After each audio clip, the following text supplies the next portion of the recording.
Okay, so we're going to go over straight leg rises today. This is an exercise that a lot of people quickly brush over. They rise up and they come down. They don't really think about what's happening when they're doing that. So today we're going to talk through a few pointers that I want you to think about when you're doing your rises. The very first thing is where your feet are placed. We're not going to have them together and touching, and they're not going to be really wide apart. They're going to be placed in a parallel position, and I call that as in being under your hips. So they're not very wide at all. It's about one fist apart from each other. I learned that from a very good teaching friend of mine. So one fist, pop that down, and that's about how wide your feet need to be in a correct parallel position. You also want to check the heels to make sure you're not coming into like a turned out position or even a duck position with those feet in.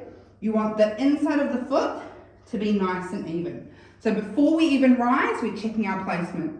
Next thing we go into is our pelvis, and we make sure that is nice and even too. Our hips are sitting evenly and they're not swinging one forward, one back. So all around is nice and even.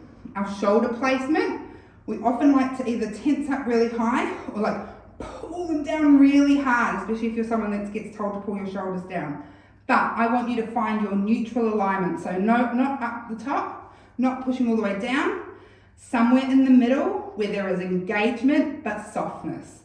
All right, and that might take some getting used to, and that might sound like a really silly phrase, but engagement into softness means that you are releasing the tension but holding the strength. And that's what we want to find through our shoulders when we're doing anything, but specifically with our risers. Once we've got all those, we're going to make sure our head alignment is quite nice as well. So we've got that gentle lift, not too high, but we're not looking down, we're just gently looking up. Once we've got all our body aligned, we're going to think about our core. So I want that gentle activation. So we're not squeezing our tummy in, we're also not squeezing our glutes really tight. We are lifting through the pelvic floor, up into the diaphragm, and feeling that very gentle connectivity right deep in the core. The glutes should stay fairly relaxed through all of our rises.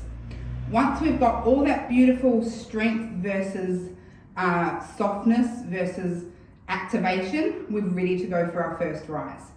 So before we rise, we want to start to transfer the weight into the front of the feet, so into the toes. So we haven't even talked about tripod foot yet. Hopefully you already know what that is. If you don't, please message me so I can send you another video on tripod foot. But essentially, we're going to drive our weight forward ever so slightly. So rather than sitting back here, gently coming forward. So now I've got most of my weight through my toes. I shouldn't have to transfer too much to rise up now. I want to feel pushing into the big toe, and I also want to feel pressure on the outside of the foot. So that means all of our toes are nice and evenly spread. We're going to keep pushing the big toe, and as we push that big toe down, that's going to allow us to rise on up.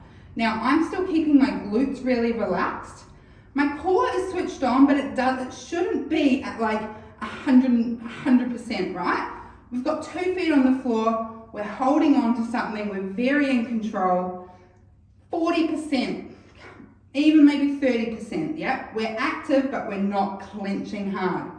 Glutes are relaxed, our shoulders have stayed very lovely in their neutral position.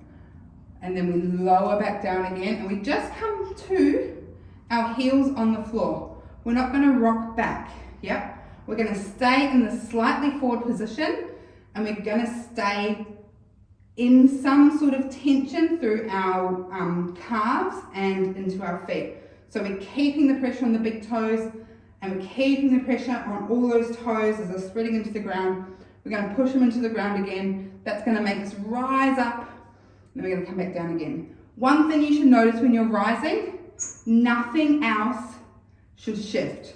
From the slight forward position, and I don't want you to go all like matrix on me. Oh, that's backwards, isn't it? That's that way. No, this way. Whatever this one is. All right, we're not going forward. We're not doing a forward fold with some fancy risers. This is literally a gentle move forward. You should barely even see it. If someone walks in the room, they don't even know you're doing it, to take the weight out of your feet.